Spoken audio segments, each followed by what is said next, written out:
Welcome to this tutorial.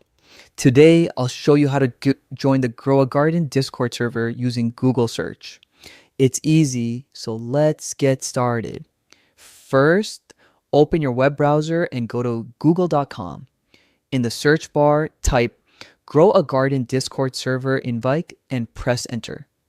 Look through the search results carefully. You want a link that comes from a trusted source, such as the official website or social media account of Grow a Garden. Once you find the invite link, click on it. This will open Discord and show a preview of the server.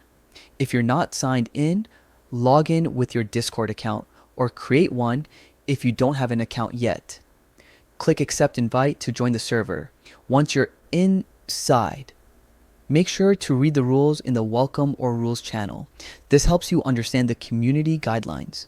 Now you can explore the channels, participate in discussions, share tips, and connect with other gardening enthusiasts.